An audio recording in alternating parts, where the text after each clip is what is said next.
Gas, ખાલી અપચરો, 27? 27 બીમારી મટી મને. મને નથી ખબર મારા શરીરમાં 27 ઓ બીમારી. કઈ બધું ગણાવું જો. ગેસ, એસિડિટી, અપચરો, પછી પગની પેન્ડી મને દુખતી, હું પગ માંડી જ નહોતી શકતી. પછી મને અંગૂઠામાં ગાંઠ થતી હતી, બે છાતીમાં હતી. પછી મને લોહીના ટકા મારે 2 રહેતા હતા. કેટલા? 2% લોહીના. હું ઊભી જ ન થઈ શકતી. મારે લોહી બનતું જ નહીં, નવું લોહી મારે બનતું જ નહોતું એમ. અને મારે માસિકમાં કપડા રાખવા પડે ને એમ મારે સંડાસની જગ્યાએ કપડા રાખવા પડતા. મને એટલું બધું બ્લીડિંગ પડતું હતું. હરસની તકલીફ, અંદરના ફીસર, બહારના ફીસર, અને કે ને કે ભગંડે સુધીની તકલીફ થઈ ગઈ હતી એમ. એમાંય મને રિઝલ્ટ છે, બરાબર. એ પ્લસ પછી મને માથાનો દુખાવો એટલો હતો, પછી મને ઉલટી થતી, પછી મને માસિકમાં તકલીફ. માસિકમાં તકલીફ પડે મારે 3 દિવસ સતત સુઈ જ રહેવાનું, એમ ઊભું જ નહીં થવાનું.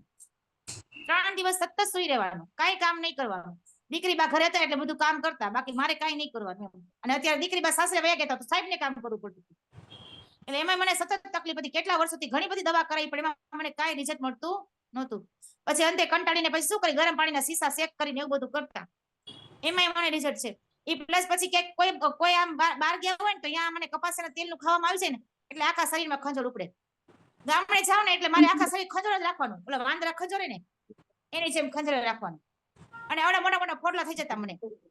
પછી મને ધાધરની તકલીફ બહુ હતી. એની મેં કેટલી દવા કરાવી. ધીરેન્દ્ર મુનિ ડોક્ટર છે, જો કે આપણે ડોક્ટરનું નામ લેવાનું લેવું નથી, પણ છતાંય નામ લેવાઈ ગયું, સોરી. એમની મેં 20 થી 25 હજારની દવા કરી હતી, છતાંય મને એની કાંઈ રિઝલ્ટ નહોતું. પછી મને BTL ના ઇન્જેક્શન એટલા બધા દેવામાં આવ્યા હતા. પછી મને ખબર પડી કે BTL ના ઇન્જેક્શન તો માછલીના તેલના છે.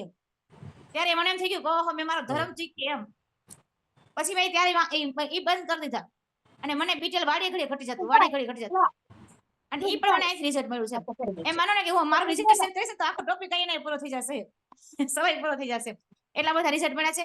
થેન્ક યુ મારા રાજા જેવો નાસ્તો, રાણી જેવી ચા અને કોમેડી, અને તમે બધા એમ વાડી ઘડી મને સપોર્ટ કરો છો. મને ઘરમાં એકલા પણ નથી લાગતું, નકર મને એકલું બહુ લાગતું હતું. અને હું કે ને કે ડિપ્રેશનમાં વહી ગઈ હતી. ભાઈ વયો ગયો અમદાવાદ નોકરી કરવા, સાહેબ વહી નોકરીએ. એ 2-3 દિવસે ઘરે આવતા, બેન સાસરે વહી ગયા. હું દિવાળાની વાતો કરું, પાડોશી આપણી માટે થોડા ટાઈમ કાઢે? આટલો બધો ટાઈમ પાડોશી આપણે તો ન કાઢે ને. અને ઘરમાં કામ શું હોય, કચરા પોતાને વાસણ ને રસોઈ. તો સાહેબ ઘરે ન હોય એટલે 2 દિવસે એક વખત રસોઈ બનાવી તો ચાલે. એકલા હોય એટલે રસોઈ બનાવવાનું મન ન થાય, જમવાનું મન ન થાય. આવી બધી પોઝિશનમાં હું હતી.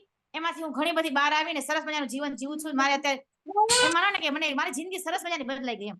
મેં રસોડામાં ફેરફાર કર્યો છે, મારા ખાવા પીવામાં ફેરફાર કર્યો છે. મારા માટે હું રસોઈ બનાવતા શીખી. ક્યારેય મેં મારી માટે રસોઈ નહોતી બનાવી. જે સાહેબ માટે બનતું ને એ ભાઈ જમી લેતી હતી એમ.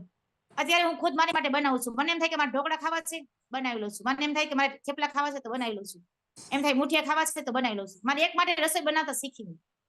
અત્યાર સુધી મેં ક્યારે નહોતી બનાવી. બધાને બનાવી દેતી હતી પણ મારી માટે નહોતી બનતી એમ. એટલે આ પાઠશાળામાં બેઠવાથી મને આટલું અનુભવ થયો ને આટલી ખબર પડી કે આપણા માટે આપણે જીવવું જોઈએ એમ. અને હું મારી માટે જીવું છું.